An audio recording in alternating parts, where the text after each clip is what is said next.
Salut à tous, bienvenue sur Merci on vous rappelle, le seul podcast qui vous plonge dans les coulisses du casting avec des histoires et des parcours incroyables. Aujourd'hui, nous sommes ravis d'accueillir un membre fondateur du groupe Yamakasi, comédien, metteur en scène, chorégraphe et préparateur physique. Il partage son parcours fascinant. Guilain Ngouba Bouyeke, bonjour. Bonjour, Patrick, mon père de toujours. C'est un plaisir de t'avoir à l'émission. Franchement, merci d'avoir accepté l'invitation. Vraiment content de parler de ton parcours, tout ça. Si on commençait, si tu nous parlais un peu de tes premières années en République démocratique du Congo, comment ça s'est passé ça? Alors, on va commencer par le dur. Par le dur. Déjà, Yamakasi, c'est vraiment, c'est un nom de famille, c'est un état d'esprit. Mhm. Et il faut savoir, l'histoire, elle est fascinante parce que c'est un gamin Ok. illettré, un alphabète, Mhm. et qui va arriver en France à l'âge de 9 ans. Mhm. euh, je le répète, il ne sait ni lire ni écrire et qui va faire des grands films, des grands spectacles, de grands clips.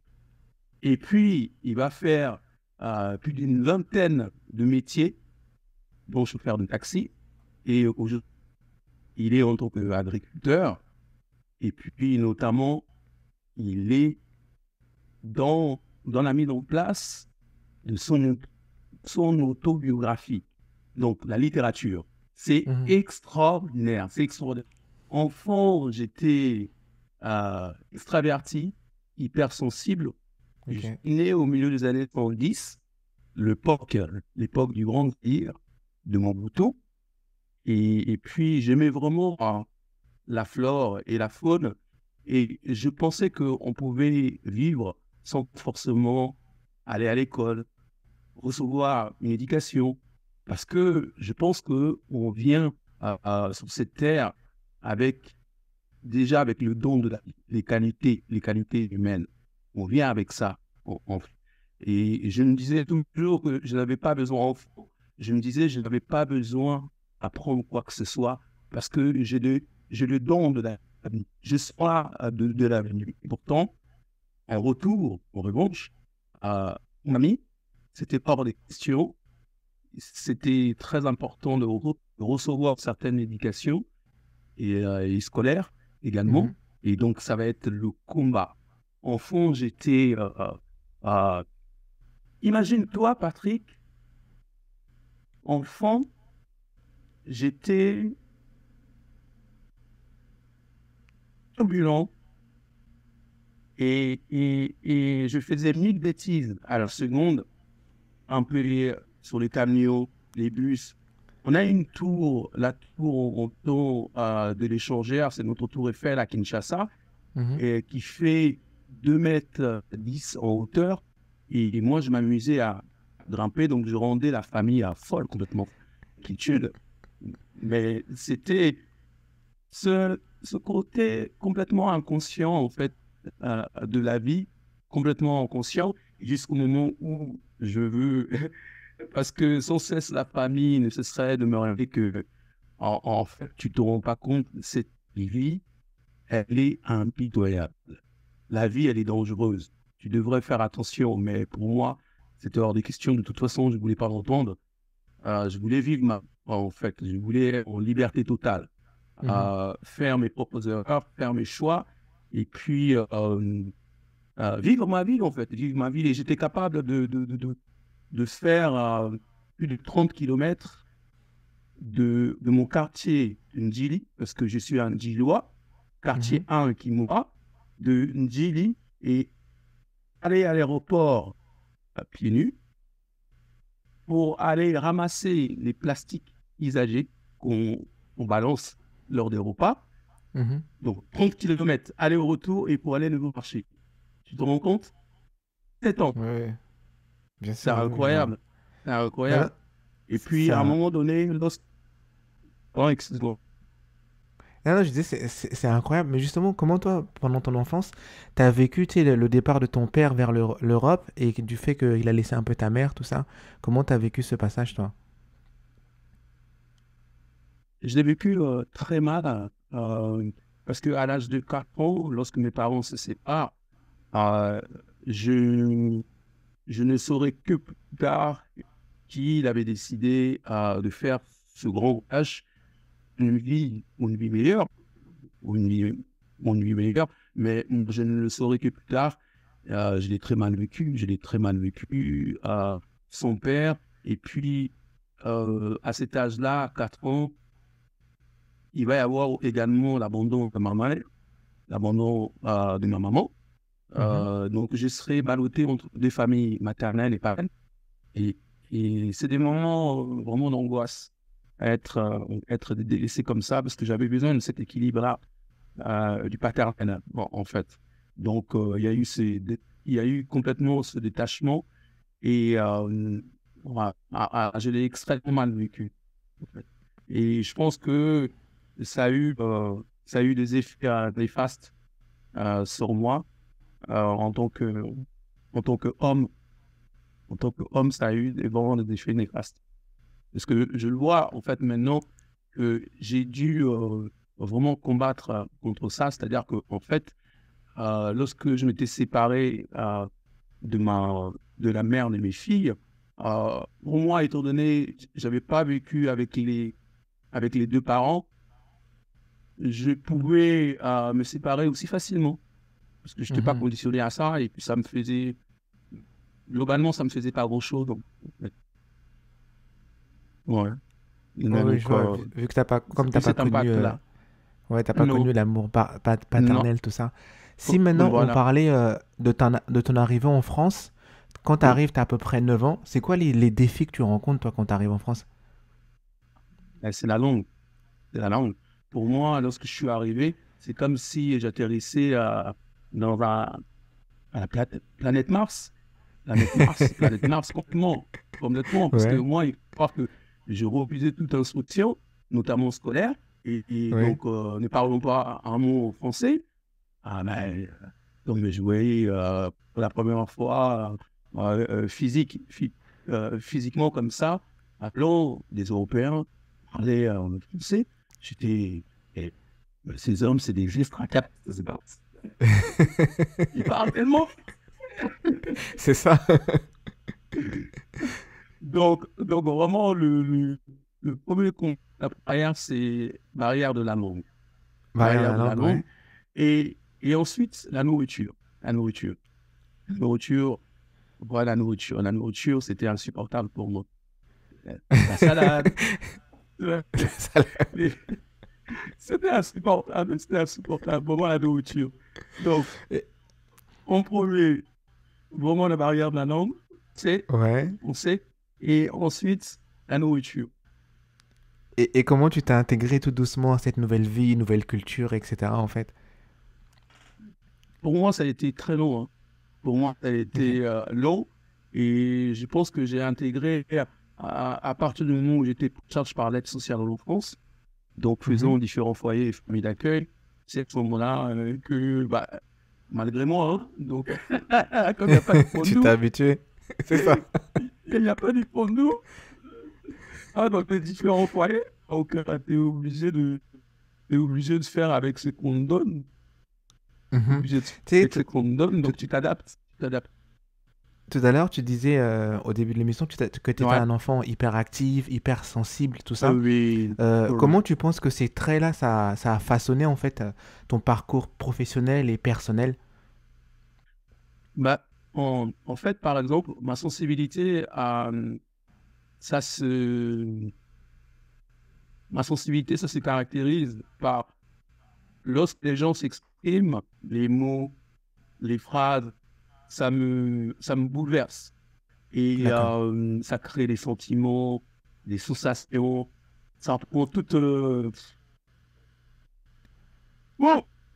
Et et je pense que je l'ai utilisé avec le temps, mais vraiment avec le D'accord. temps, dans mon métier en tant que metteur en scène, chorégraphe et préparateur physique. Voilà. Mhm. Je l'ai utilisé. Je me suis rendu compte que ces mots, ces émotions, ces sentiments, bah, je pouvais l'utiliser en fait, dans mon métier, mais c'est vraiment avec le temps, hein. Ça, avec le temps. Avec le temps. j'ai pu l'utiliser en fait. D'accord. Là, on arrive Ah, dans la partie de l'émission où on raconte des ouais. anecdotes, des choses Ah, inattendues, hilarantes, qui s'en sont arrivées. Déjà, tu disais par ouais. rapport à la salade. Est-ce que tu as autre Ah là chose un là. peu inattendu?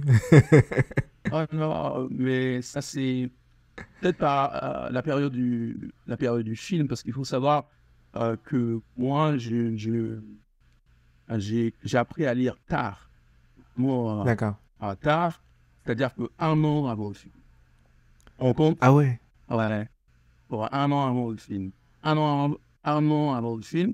Et tu sais comment j'ai appris à lire? Non, raconte. J'ai appris à lire, tu m'avais dit, j'ai mes différents traumatismes. Et Mhm. en fait, j'ai utilisé en fait mes traumas, parce que tu sais, je pense qu'on se rappelle tous du 11 septembre, où est-ce qu'on était. Bien sûr, ouais. Oui, oui, oui, c'est ça, ouais. Voilà. Et moi, j'ai utilisé sur les dialogues, sur les mots et les phrases, j'ai demandé à une personne de me réciter chaque mot, chaque phrase, chaque D'accord. dialogue, et j'ai réveillé des sensations, des sentiments sur chaque mot. Et ça, c'était éprouvant, c'était très long, en fait, pour, euh, pour, euh, pour acquérir tout ça, pour faire en sorte que les mots et les phrases soient gravés en moi à jamais, juste l'heure actuelle. C'est, c'est, D'ac- c'est- Je me rappelle, c'était la scène des chiens, et cette scène-là, c'est Besson, ouais, ouais, ouais. Ouais. En fait, c'est Besson qui a fait la mise en scène, et d'ailleurs, qui l'a tourné, et Mhm. voilà, pas à son état habituel, je crois, peut-être substance, je ne dirais rien. Il arrive à un état bizarre. Et il me dit, Roquette, j'ai te changé ça, ça, et en retour, je te rajoute ça. Donc, en gros, il a échangé, il a viré tous les Tous les dialogues, dialogues. tous les dialogues, et puis il m'a rajouté, ben, il n'arrêtait pas de parler. Tu vas dire ça. Tu vas dire ça.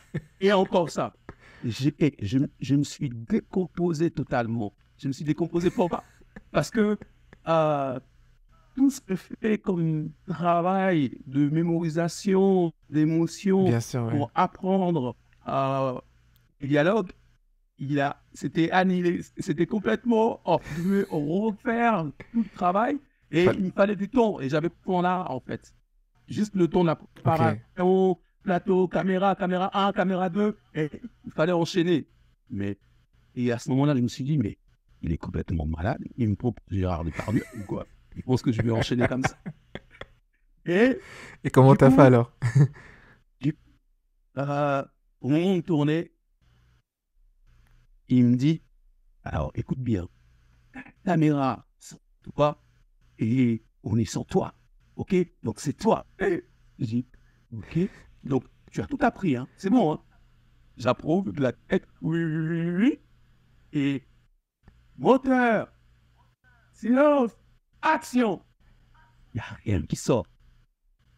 Il n'y a rien qui sort. Mes amis, il y a Mac, il tient, il me regarde. Guy, on est avec toi. C'est la merde. Ah, c'est la merde. Deuxième prise. Moteur, action. Il n'y a rien qui sort. Et troisième, je ne sais qu'est-ce qui s'est passé. Et c'était à ce moment-là que mes premiers traumas que j'avais vécu suite au sévice, au Mhm. CONSETA, centre d'entraînement de troupes aéroportées à Kinshasa, le camp militaire, et que Mhm. c'était pour la première fois que j'ai vécu ce trauma-là, en fait. Et je me rappelle à ce moment précis ce qui s'est passé, en fait. Parce que j'ai essayé, non, j'ai essayé de tout effacer, mais c'était vraiment ce jour-là, Mhm. en fait. J'étais absent, en fait. J'étais sorti complètement de mon corps. C'est hallucinant, De ton complètement. corps. Mais, D'accord. mais après, je pense que il a, il a constaté, après, il m'a fait, bon, écoute, Roquette, tu vas faire comme tu le sens, euh, tu, voilà, fais comme tu sens, on va tourner. Puis, ça va bien se passer. Donc, il a vraiment été cool. Et puis, au final, on a pu tourner et ça s'est très bien passé. Mais c'était un moment, allez, allez, sinon, sortir comme Tu sais, ça, tu nous parlais du camp CETA à nous, on Kinshasa. aura un centre Comment d'entraînement justement, de troupe aéroport. quel rôle ça a joué sur toi, sur ton expérience et sur ton développement personnel en fait? Bah, en fait, euh, ayant vécu vraiment, ayant vécu tout ce que j'ai vécu en termes de violence physique, que ce soit Mhm, au camp militaire ou que ce soit avec mon père.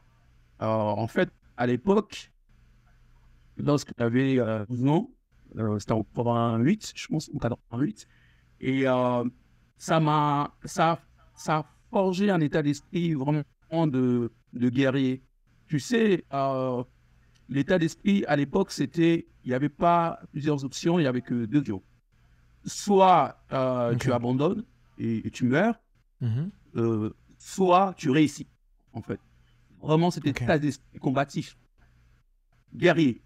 Et moi, j'avais décidé, dès le départ, de réussir, d'utiliser vraiment cet esprit de guerrier. Maintenant, on voit les jeunes et les moins jeunes, la nouvelle génération, ils ont plein d'options, en fait.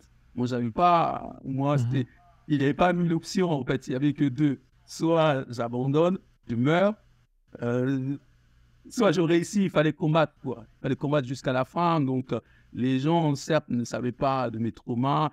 Et, aujourd'hui, je peux le dire à haute voix. Je peux le dire à haute voix, tout ce que j'ai traversé avec mon autobiographie, Mémoire des cicatrices. Et je peux en parler parce que j'ai haut la main, en fait, le défi.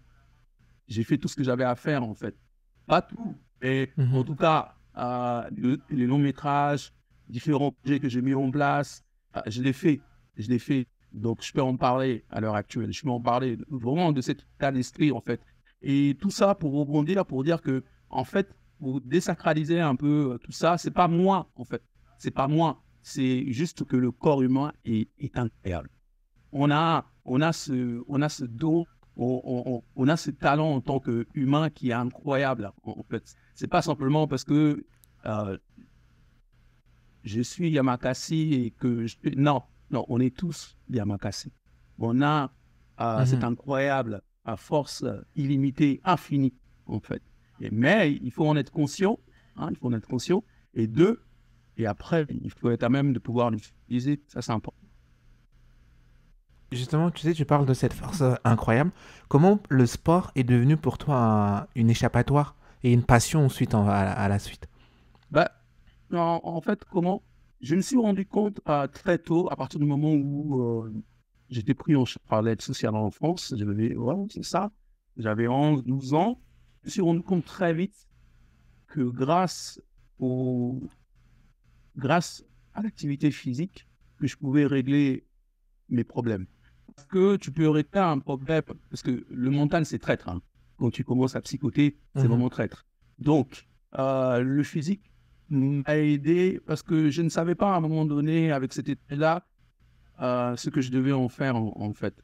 Parce que l'abandon de ok. ma mère, toute violence de mon père, j'avais cette énergie de colère, de haine, en fait. Il fallait que j'en fasse quelque chose. Mhm. Et le fait d'avoir commencé, d'avoir eu cette chance-là de pratiquer une activité physique, bah, en fait, ça m'a permis d'en faire quelque chose de cette énergie.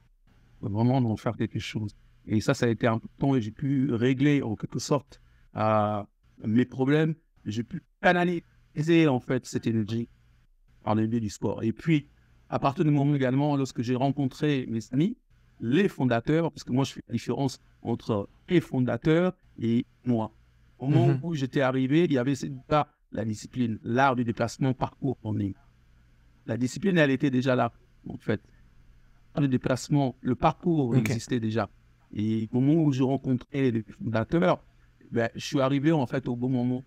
Eux, en quelque sorte, ils m'ont mis sur la voie rapide de l'autoroute, dans l'effort. Ouais, Ok. ça c'était fantastique. Ils m'ont fait grandir, ils m'ont fait mûrir. J'ai pu idéaliser en fait le chemin, le niveau qu'il fallait avoir. Même si pour eux, j'étais bizarre, j'étais étrange par ma façon d'agir et Ouais, de réagir, parce que ils ne savaient pas du tout ce que je vivais en fait. Ils savaient pas ce que je vivais. bien sûr. Et aujourd'hui, 25 ans ou plus de 25 ans après, ils vont l'apprendre en fait. Ce que j'avais exactement. Bien sûr, ouais. Ça, c'est fantastique. Tu, tu parlais des autres. Comment vous vous êtes rencontrés en fait? Ben, en fait, chacun, je pense que plein de fondateurs, Yann Noutra, David Bell, Charles Mhm. Perrière, Malik Diouf, William Bell, Shaw Bell, chacun, ça a été vraiment différent. Pour moi, je rencontre en premier Charles Perrière. C'est lui, d'ailleurs, qui Ok. a écrit le scénar, le premier long métrage, Yamakasi, Mhm. les samouraïs de temps moderne. Donc, c'est lui qui a écrit le premier scénar et j'ai d'abord rencontré Charles. C'était un Ok. matin. Un matin, j'ai rencontré Charles en train de faire mes katas. Il m'a approché et il m'a complimenté. Et puis, on s'est plus jamais. C'était fantastique. Et puis, c'est là où il m'a parlé. J'ai des amis à te faire rencontrer. Tu vas voir, ils sont fantastiques, Ok. etc. Et puis, on va pouvoir faire quelque chose ensemble. Donc, c'est vraiment Charles Perrier qui m'a présenté aux fondateurs et c'était de toute façon, on le sent quand, quand c'est, lorsqu'on est chez soi, lorsque c'est ce moment-là qu'il faut être avec les bonnes personnes, on le sent, c'est plus fort que nous. Je pense que c'est Mhm. la rencontre, en fait, à ce moment-là, à l'âge de 15 16 ans. Et il y a aussi notre rencontre. Tout à l'heure, tu nous parlais de Besson. Besson. Tu peux nous parler à quel point ça a été un tournant dans ta carrière, ça, cette rencontre avec Besson? Comment déjà vous l'avez rencontré? Qui vous a mis en contact? C'est ça en fait. C'était, si je ne me trompe pas, en 99, on faisait pas mal de télé pour Ok. populariser la discipline, l'art du déplacement, parcours Mhm. free-running. Et c'était la femme de Besson, Virginie Silla, et elle nous a Ok. repérés.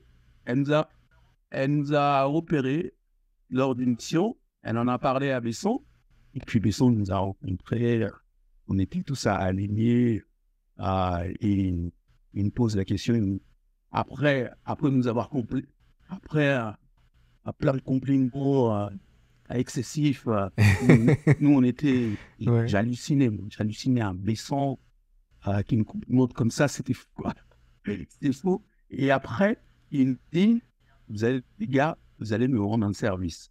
Et moi, je commence à imaginer plein de choses. Tu sais, entre-temps, on avait essayé en même temps de faire, de mettre en place des projets artistiques, tout ça. Donc, on avait entendu pas mal Bien d'histoires, sûr, en ouais. fait, du milieu. Mhm. Donc, moi, j'étais parti dans mon monde.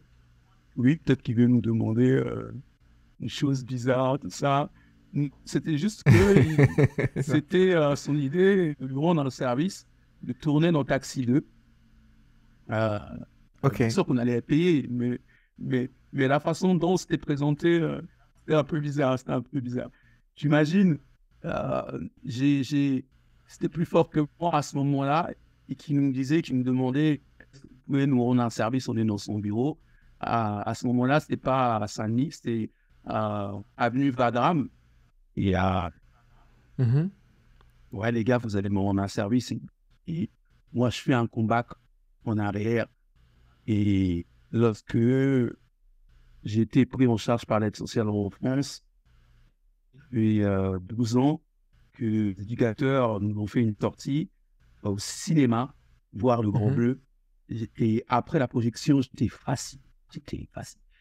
J'étais fasciné par le film, par la beauté du film.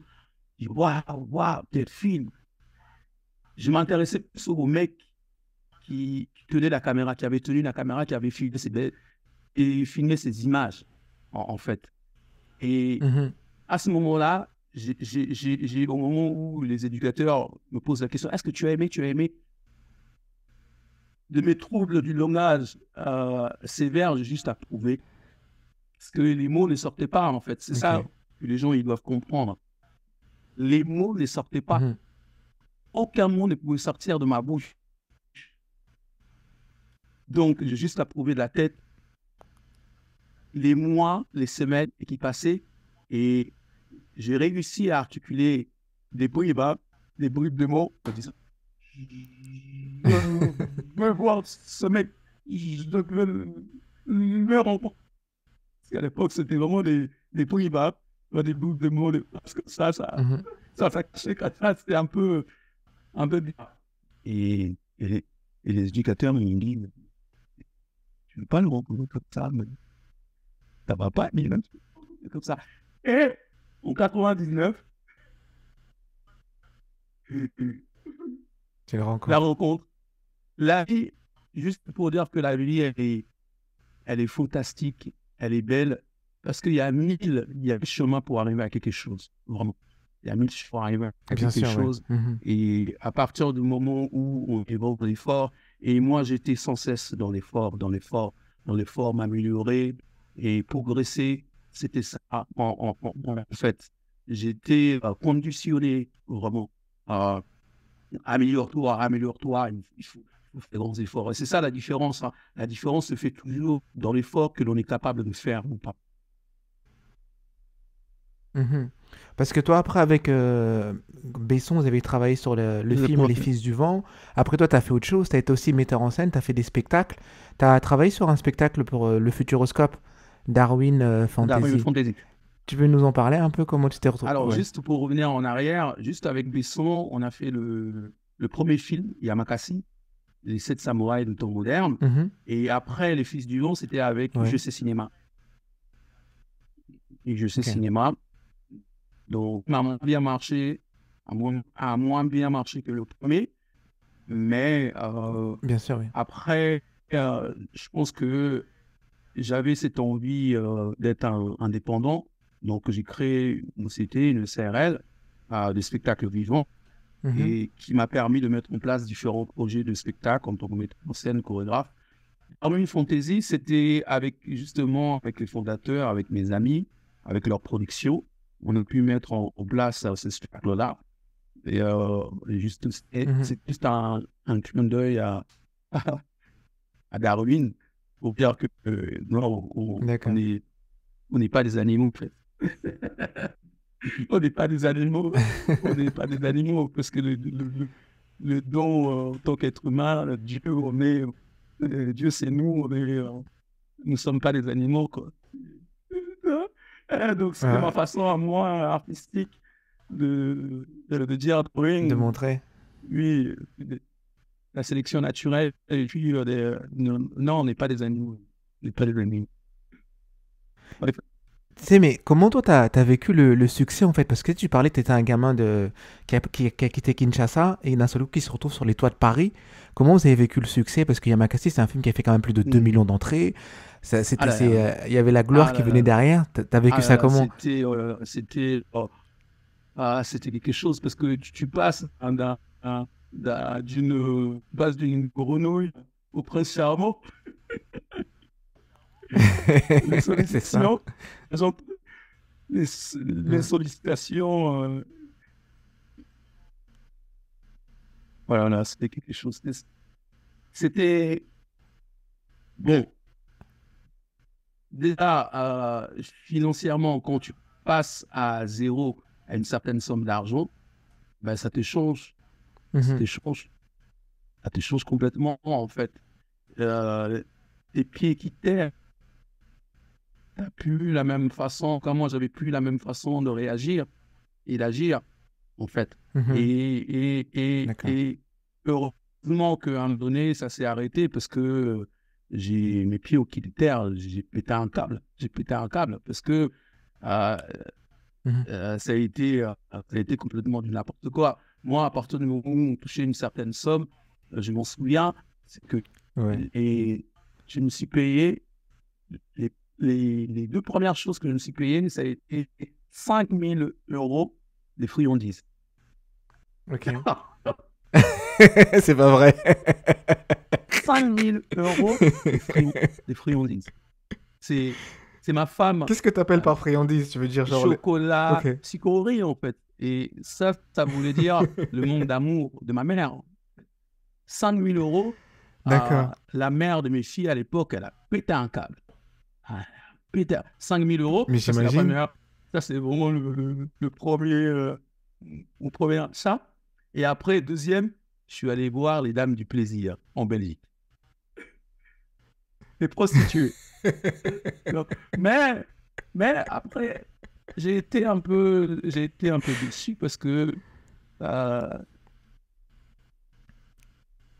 sur cet endroit, il n'y a pas d'amour. Il n'y a pas d'amour. Donc, du coup, Bien sûr, non, il n'y en a pas. j'étais déçu pour ça, j'étais déçu. Et lorsque je me suis rendu compte que, en fait, vous pouvez avoir bon nombre de femmes grâce au succès du film, je dis, ah, en fait, ok, j'ai plus besoin Mhm. d'aller là. J'ai plus besoin d'aller là. Parce que D'accord. j'ai l'embarras du choix maintenant et que je suis devenu quelqu'un, entre guillemets. Bah oui, non, c'est clair. Grâce au film, hein, Mhm. j'avais des Ouais, propositions ouais. d'ici, Est-ce de que ça, là. ça a changé un peu tes habitudes? Est-ce que ça a changé tes habitudes quand tu sortais? Est-ce qu'on te Ah, mais reconnaissait dans la complètement. rue? On disait, Ah, mais ah, c'est Roquette, complètement. oh, c'est Ah, mais complètement. Yamakasi. Ça a tout changé. Je mangeais gratuitement au resto et pourtant j'avais la possibilité, en fait, de payer. Mais ça m'a rendu fou. Parce que Bien sûr. je me disais, mais en fait, on est dans une société où j'hallucine. Tu as la possibilité de payer, Ok. mais on t'offre bon nombre de choses. Je dis, non, Mhm. avant on se pouvait pas.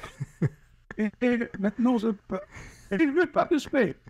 Mais c'est quoi ce monde-là? C'est quoi ce monde? Donc, et après, il y a aussi ce côté où tout le monde pense te connaître, en fait. Tout le monde pense te connaître, Bien sûr, mais ouais, ouais. alors que non, ils Mhm. connaissent, ils connaissent Rocket dans le film, mais ils connaissent pas le vrai Guilain Mhm. qui est très sensible. Lorsqu'il arrive à un endroit, il capte tout. Moi, je capte tout, hein. Moi, lorsque j'arrive à un endroit, je capte Mhm. tout avec ma sensibilité, avec cette sensibilité qui me caractérise. Je capte tout, les moindres sensations. Si tu es malade, je capte. Voilà, pour d'autres personnes, là où certaines personnes ne prêtent pas, moi, si. Moi aussi, j'accorde de l'importance à tout. Donc, ça a été fou, en fait, de, de recevoir en plein visage ce changement en fait, des gens, autant des membres de la famille, les amis Mhm. et les gens de l'extérieur, inconnus. Plein d'amour, Mais de recevoir autant d'amour. si on faisait on avançait un petit peu, t'as fait quand même un retour vers la nature parce que maintenant, t'as changé un petit peu ton métier. Euh, Qu'est-ce qui t'a poussé à te reconnecter vers la nature, toi qui étais plutôt très urbain avec les Yamakasi, le parcours, etc. Et maintenant, t'es carrément de l'autre côté, t'es de la nature. l'origine. En enfant, j'adorais L'origine, ouais. l'origine. Logiquement, lorsqu'on fait un travail sur soi, on revient toujours à l'origine. On revient toujours Ok. à l'origine. Enfant, j'aimais la flore et la faune, la forêt. Je pensais que je pouvais vivre Mhm. ma vie en toute liberté. Et adulte, à l'heure actuelle, je peux revenir à ma source. À ma source. C'est là où on s'y sent bien. Ok. C'est là où on est avec les arbres, avec la nature. Et le travail de la terre, ça t'éduque. Ça te donne tellement d'énergie, ça te donne tellement de choses positives. Euh, ça fait du bien. Et puis, c'est aussi moral, une question de morale avec tout ce qui se passe, notamment la malbouffe. C'est ça que lorsque le projet a démarré, on Mhm. était en 2000. Pourquoi je suis agriculteur? Pourquoi je suis devenu agriculteur? Justement, nous étions en Mhm. 2009 et je dis à ma femme, je dis, mais on est en train de nous empoisonner. Il est important de faire quelque chose. Donc, on va faire quelque chose. Puis ma femme dit, mais je vais le faire. Je dis, ben, on peut utiliser des bons produits de qualité, les produits du terroir. On peut mettre en Mhm. avant, on peut mettre en place un projet. Mais avant tout, il faut trouver l'endroit, il faut se former. Et donc, c'est tout ce qu'on a fait, quoi. On a formé, on s'est formé et on a trouvé l'endroit. Et puis, on s'est installé, on est à Limoges, on est situé à Limoges, au sud de Limoges exactement, un petit village à 35 Mhm. km. Et on s'y sent bien, et on propose des produits de qualité.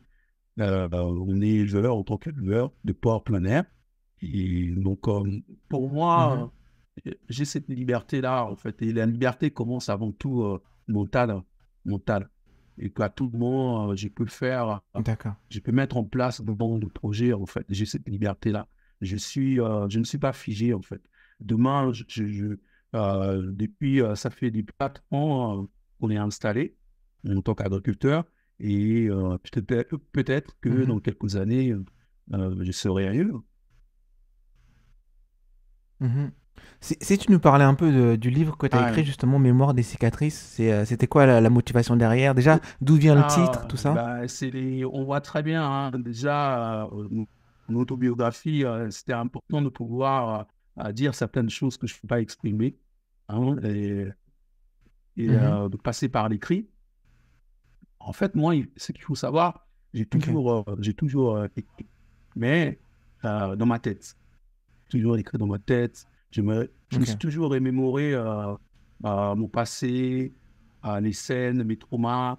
Et, et là, c'était l'occasion pour moi d'exprimer certaines choses que je ne pouvais pas exprimer autrement que par l'écrit. Bon, Ok. j'ai vraiment, je me suis livré des trucs intimes. J'ai été vraiment sincère dans mon autobiographie. Dans le fait de révéler cette sensibilité-là, et, mon parcours, les traumas, les leçons de vie, Mhm. sans être moralisateur. Je montre juste que j'ai eu ce parcours-là et que des jeunes et des moins jeunes, il est possible de s'en sortir, en fait. Et n'ayant pas été à l'école, j'ai fait des grands spectacles, de grands films, des grands Mhm. projets. J'ai fait plus d'une vingtaine de métiers, dont chauffeur de taxi, parisien. Donc, je me suis adapté en fait à l'environnement, au contexte. Et mon autobiographie, voilà, ça explique tout ça. Et ça explique également que lorsque, pourquoi mémoire des cicatrices, on le voit très bien, hein, en fait. Notre Mhm. expérience de vécu, ça a des conséquences sur les choix que l'on fait, sur les choix que l'on fait au quotidien, en Bien fait. sûr. Alors, et sur là, lorsqu'on n'est pas conscient, ben, ça nous conditionne, nos réactions, notre futur. Et à partir du moment où on est conscient de certaines choses, on est à même de pouvoir euh, changer les choses, en fait. Mémoire des cicatrices, bah, je Eh, garde ces cicatrices en moi, même si j'ai ouais. fait un certain travail, mais je pense que jusqu'à la fin de ma vie, ça sera là. Mais j'essaie maintenant, pas que ça soit d'en faire des cicatrices, d'en faire une amie, non. Mais dans conscience, et puis malgré ces cicatrices, de pouvoir avancer. Et je pense que le- les leçons, les leçons de vie, c'est mon expérience l'a prouvé que j'ai j'ai réussi quand même à faire certaines choses, bien que j'avais ces cicatrices en moi. Donc c'est une belle leçon de vie en fait. Est-ce que dans cette belle leçon de vie, tu parles un peu de gérer l'après-célébrité? Parce que toi, tu as connu quand même la célébrité avec les Yamakasi, etc. Et après tout ça, quand c'est retombé, est-ce que tu parles un peu comment tu as géré ça, comment tu as vécu? Bah, en fait, à un moment donné, c'est que moi j'ai eu une chance incroyable. C'est euh, dès le départ, avant même de rentrer dans le milieu artistique, j'ai fait, j'ai pratiqué le dur. J'ai pratiqué le dur par ma vie, ayant à une reprise dormi Mhm. dehors, ayant fait Mhm. différents métiers. Ça m'a donné la capacité d'adaptation. Je me suis adapté. D'accord. Lorsqu'il n'y avait plus, quand tu apprends de le départ, lorsque tout s'arrête, bah, il faut travailler, il faut créer autre chose, il faut aller de l'avant, il ne faut pas s'arrêter sur cette image-là, bien que ça soit dur. Ça m'a énormément aidé, en fait. Énormément aidé. Tu as vécu cette expérience-là et c'était incroyable et formidable. C'était excellent. Ben, maintenant, il faut aller sur autre chose. La vie continue, en fait. Et je ne me suis pas arrêté Mhm. sur cette image, euh, bien que ici au départ, mais je ne me suis pas attardé plus que ça, en fait. J'ai su très vite passer à autre chose, aller bosser, en fait, aller travailler, Mhm. comme tout le monde. Bien, bien, bien sûr, non, c'est clair. Mais est-ce qu'aujourd'hui tu y penses encore au cinéma? Est-ce que tu te dis j'aimerais bien revenir au cinéma, faire des rôles ou quelque chose? Ou t'es carrément passé à autre chose, tu préfères plus faire travailler les autres? Alors, je pense que cette envie-là, elle est toujours là. Et Patrick, toi-même, en tant qu'artiste, lorsqu'on est artiste, il y a toujours cette âme, cette envie qui nous anime, qui font Bien sûr, que oui. ah, on a envie de vite, quoi. On a envie de participer aux différents Non, c'est projets. ça, ouais. Non, je pense que en fait, euh, là, je suis en train de mettre en place. D'ailleurs, au passage, je cherche des réals, des réals qui sont vraiment Ok. des réalisateurs qui sont pertinents parce que ce qui serait très intéressant, c'est justement de mettre en image tous ces moments, toute cette vie, toute cette expérience que j'ai vécue à l'image, en fait. Et donc, j'écris aussi dans ce D'accord. sens-là, dans la mise en place d'une réalisation des mini-séries, en fait. Donc tu voudrais faire un peu comme une adaptation de Voilà, tes mémoires en exactement, film, en fait. exactement. J'y suis en train d'y travailler, justement. J'y travaille. Donc, bientôt. D'ac- Donc, des Ok, ouais. réals, Bah, si vous m'entendez, contactez, vous entrez en contact m'entendez? avec moi parce que je suis justement en train de caster différents chefs OP et puis réal également. Donc, créer cette équipe. Ouais. Mais tu sais, mais justement, tu nous parlais de se préparer, de ce qu'il y a après, de continuer à travailler. Si tu pouvais décrire ta philosophie de la vie, ça serait quoi en fait? Mais il faut avoir, que ce soit, avoir toujours cette ouverture-là du cœur Mhm. et, et mental. Et il faut s'adapter à son environnement. Il faut s'adapter au contexte. Cette capacité d'adaptation, en Ok. fait. Et moi, je constate une chose très importante, c'est que lorsqu'on est bloqué, il y a toujours une raison. Il y a toujours une raison. Pour avoir absolument cette capacité de régler ce qu'on a à l'intérieur de soi. Il faut faire des efforts, en fait. Mhm. Et je Je- constate, parfois, les gens ne veulent pas faire des efforts. On cherche la facilité. On cherche la facilité. Et moi, j'étais D'accord. confronté au dur, hein. J'étais confronté au dur. Et parfois, avec Bien cette sûr. mentalité rigide, mais j'ai appris aussi j'ai appris à rester à ma place. J'ai appris à attendre. Mhm. Parce que, je suis extraverti, hypersensible, mais impatient, j'aime que les choses soient vite et bien.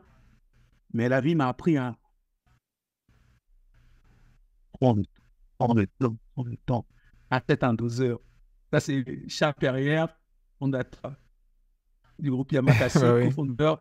Et sans cesse, il me disait, Guy, achète en 2 heures, équilibre, trouve l'équilibre, Putain, 12 trouve heures. l'équilibre. Je pense que c'est important de trouver l'équilibre et de doser, en fait. Et avoir Mhm. cette capacité d'adaptation faire des efforts, parce que la dépense se fait dans l'effort qu'on est capable de faire ou pas. Dans les efforts qu'on est capable de faire. La Bien différence sûr, se ouais. fait. Tu sais, tout à l'heure, Tu parlais de Charles et tout. Si on parlait un peu de l'influence et l'héritage, parce que vous, quand même, quand les Yamakasi étaient sortis à l'époque, vous avez quand même bouleversé. C'était la première fois qu'on voyait un film avec des Noirs, des Arabes, de tout à la télé. Quel héritage vous voudrez laisser au Ah, mais cinéma? je pense que déjà dans les films d'action actuellement, ou même il y a quelques années, à partir du moment où notre premier long métrage a été diffusé sur les écrans, on a pu voir, on a pu constater en fait les influences dans les films d'action, les sauts, on a pu retrouver ça. Et ouais, C'est ouais, c'est ça. on est content, c'est déjà un héritage. Et c'est aussi l'héritage Mhm, comme tu précisais, comme tu disais, on était en 2001, les gens sur les écrans, ils ont pu constater, ça mhm. a été une réalité, il y avait différentes origines sur le, sur le même, euh, sur le même écran, ouais, Bah oui. sur une même image, et que ça posait pas et ça posait aucun problème, au contraire, en fait. Ça a valorisé tout le monde, et ça a Bah ouais, et ça a fonctionné, marché. ça a valorisé tout le monde et que c'est pas, parce que parfois on dit, ouais, trop noir, trop chinois, trop ceci, trop cela. Mhm, Ben non, ça pose pas un problème c'est parce qu'à ça, ouais. partir du moment où ça fonctionne, quoi. Et je pense que ouais, on a influencé à notre époque, à notre façon Mhm. et, et donc ça, les jeunes et les moins jeunes, et puis même euh, les mecs, les gars de notre génération, ils savent très bien. On a apporté quelque chose. On a apporté quelque chose dans les films d'action, et Ouais. puis dans les faits euh, je pense que les gens, en 2001, lorsque le film a été diffusé sur les écrans, un bon nombre de personnes ils se sont reconnus en nous. Ah, voilà les gars qui nous ressemblent. Bien sûr, ouais, ouais, ouais. Ah, ça, c'est les gars qui nous C'est ressemblent. ça. Ah, ça, c'est... Quand je dis c'est des gars qui nous ressemblent, ça peut être des Européens. Euh, Laurent Piemontesi, Bah ouais, ça va il du tout, est ouais, ouais. européen. Donc, il y avait de tout, en fait, tout. Il y avait de tout. C'est pas simplement des basanés. Non, il y avait tout le monde. Et tout le monde tout le Mhm. monde a pu se reconnaître. Et ça, c'est important. Et je pense que ça, ça montrait le paysage mondial, en fait, nos origines. Euh, Bah ouais. Tu sais, on parle d'héritage. Quelle image, maintenant que t'es père de famille, tes enfants, quand tu leur parles de tout ça, quel regard ils ont? Moi, je leur parle pas tout ça. Je leur parle, je leur Tu parle parles pas de pas de tout ça. ça? Je leur parle pas de tout ça. Je fais juste en sorte, parce que maintenant, j'ai trois grandes, 25, 23, Mhm. 19, qui, hôtesse, avocate. Oui. Euh, je leur ai pas parlé de tout ça, en fait. J'ai essayé de faire mon travail en tant que père, en tant que parent, hein, qui est tellement difficile, le rôle de parent. Non, non, je ne leur parle pas de tout Mhm. ça. Bien sûr, oui, c'est pas évident. Je ne leur parle pas de tout ça. Si elle me pose. Tu préfères les laisser loin de tout ça, comme les protéger un Non, peu? même pas. Non, même pas, parce que je n'ai jamais pensé que c'était essentiel. Là, ils vont découvrir certaines choses grâce à l'autobiographie. C'est très bien. Et Mhm. ça va permettre aussi, euh, depuis tant d'années, qu'ils me comprennent en fait pourquoi je fais tout ce que j'ai fait. Donc, revenir en arrière, notamment le film. Bien sûr, Et ouais. moi, en fait, j'avais pas besoin je fais ceci, je fais cela, etc. Et j'ai fait mon travail en parlant du mieux que je pouvais. Et puis Mhm. maintenant, avec mon autobiographie, ils vont pouvoir revenir en arrière, savoir pourquoi je fais telle ou telle Bien chose. sûr, ouais. C'est ça qui est intéressant, en fait. Mhm. Ça tombe bien que tu me parles de ton autobiographie, parce que là, c'est la partie un peu de l'émission où on parle de promo.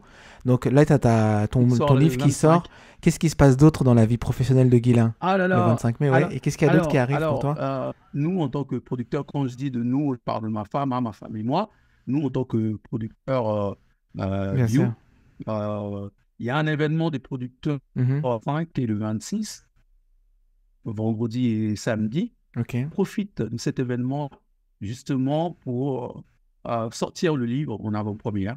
Donc, il va y avoir une séance de dédicace. Bien sûr, ouais.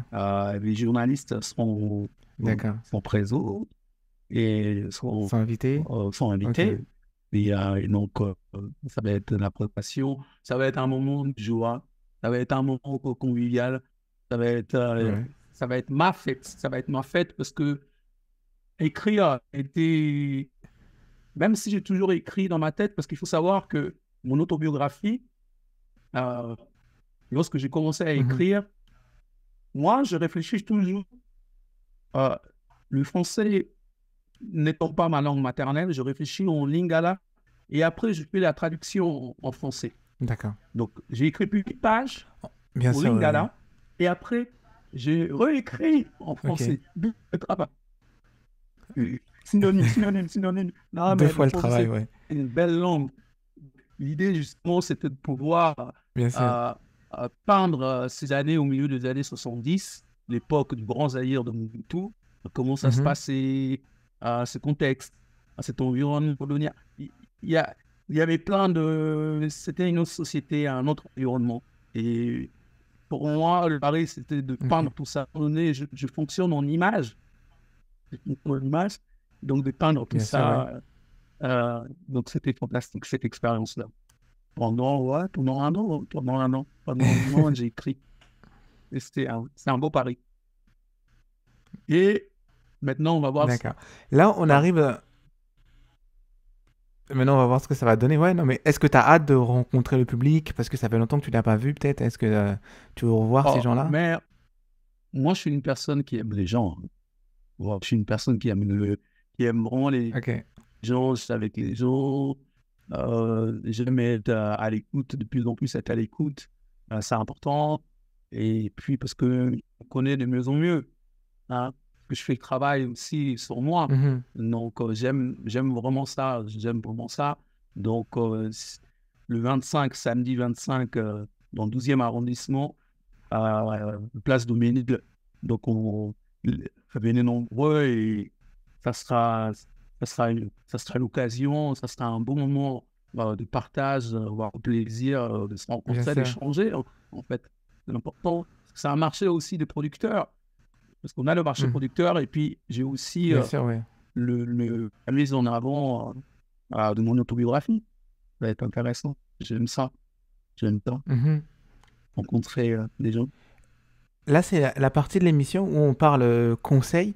Quel conseil, toi, tu donnerais à des jeunes artistes que d'un seul coup, bah, ils sont confrontés à Donc, la notoriété? Tu vois, genre, quel conseil, toi, t'aurais voulu savoir avant de devenir célèbre, tout ça et tout, que ça aurait été utile maintenant, en fait? voilà. Quel conseil? De toute façon, on peut donner tous les conseils qu'on veut. Chacun va vivre son expérience. En fait, chacun va vivre son expérience. Ouais, C'est clair. chacun va vivre son expérience. Moi, je sais que pour revenir à moi, je me disais, bien que j'avais tous mes problèmes à régler, partant de zéro, Mhm. je m'étais toujours dit, voilà, tu as l'opportunité de faire un film où ça sera vu dans le monde entier et tu ne peux pas te permettre euh, de mettre en avant, de mettre en lumière tes problèmes. En fait. Parce que au-delà de toi, les gens Mhm. voient en toi ça. Ouais. Bien sûr, Débrouille-toi ouais. comme tu veux. C'est ça. Tu fais au mieux. Tu Ouais. représentes solaire. Il faut être lumineux. Il euh, il faut avoir la joie, la joie, la joie. La joie, il faut avoir une énergie positive. Il faut que les gens, il faut que ça traverse l'image. Ça traverse l'image. Et je sais que ça, c'est pas facile Bien en sûr, ouais. fait. C'est pas facile. Je dirais aux gens, Mhm. vivez ce que vous avez à vivre en fait. Vivez parce que tout se passe très vite, extrêmement vite. On n'a Bien pas sûr. le Ça, c'est temps, clair. on n'a pas le temps de vivre certaines choses. Ça y est, c'est déjà fini en fait. C'est déjà, ouais, c'est déjà fini. Donc, Non, c'est clair.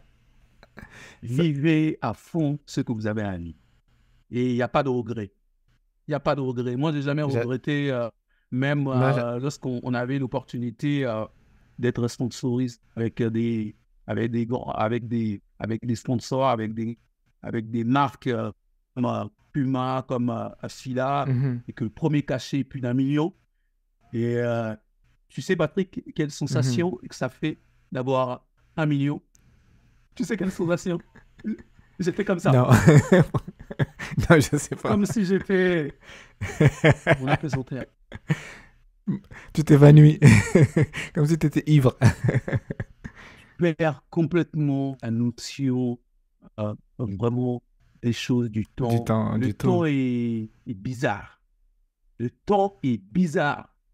Donc, c'est pour ça que lorsque j'entends « Ouais, mais eux, ils devront faire comme ça. » Non, non, non. Lorsque vous allez vivre ça, vous allez comprendre.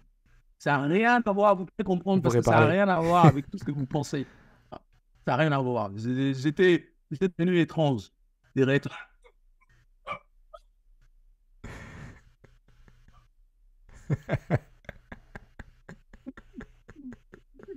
Et puis, ça c'est moi. Mais peut-être que d'autres personnes, ils allaient réagir différemment. Ouais. Ils allaient réagir. Moi, je sais que Bien mes sûr, ouais, amis ouais. asiatiques, Chaubel, William Bell, c'était différent. Mais ils étaient quand même impactés. Ils étaient impactés de leur Bien façon. sûr, ouais. Parce que eux, c'est plus sur la retenue.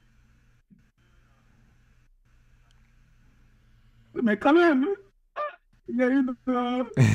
il se passe quand même Mais des quand choses même, à l'intérieur, quoi, tu vois. ouais, ouais, ça reste 1 million. Exactement, tu vois, exactement.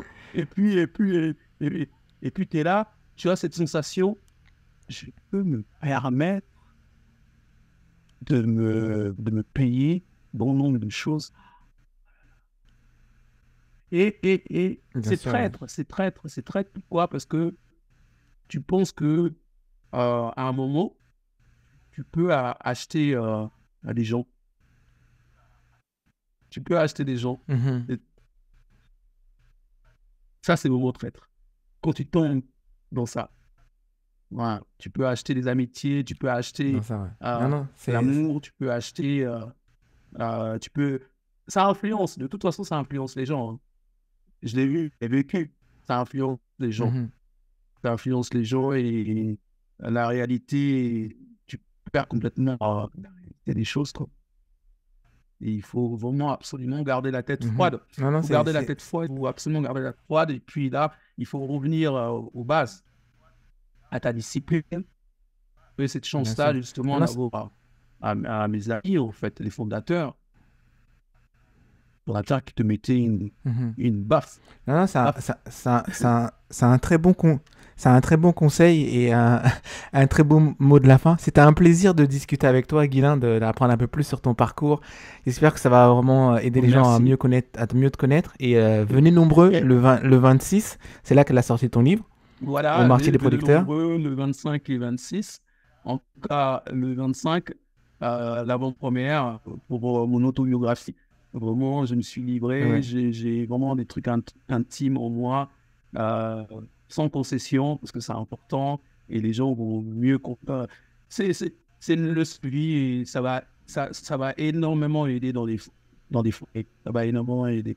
Je parle, dit, au sein des familles, en fait. Au sein des familles, ça va énormément aider. Et puis aussi une Mhm. dédicace pour les jeunes qui étaient pris en charge par l'aide sociale en enfance, qu'il faut garder l'espoir, il faut garder espoir. Mhm. Les choses sont possibles. Les choses sont possibles, même si lorsqu'on est le tunnel, il n'y a pas de lumière, mais au bout, en faisant des efforts, au bout, il y a la lumière, ça c'est important. Et une dernière chose, alors, c'est quand même important de préciser que il fait un temps où Patrick m'a coaché quand même chez moi, à la maison, c'est mon coach. C'est clair. Patrick, je te Ouais, ouais, je me rappelle. merci infiniment. Merci infiniment parce que tu m'as toujours épaté, tu m'as toujours étonné parce que là où on ne t'a pas, tu as parlé. Tu fais partie de l'un d'entre nous Mhm. en tant qu'artiste qui a fait des pubs où c'était pas possible. Tu vois, c'est pas possible. C'était impossible de me voir là.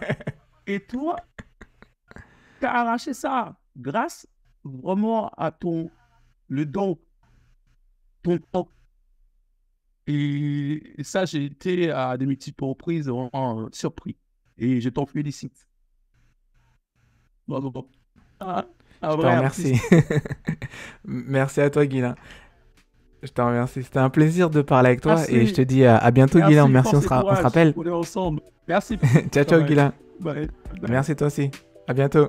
Bye bye.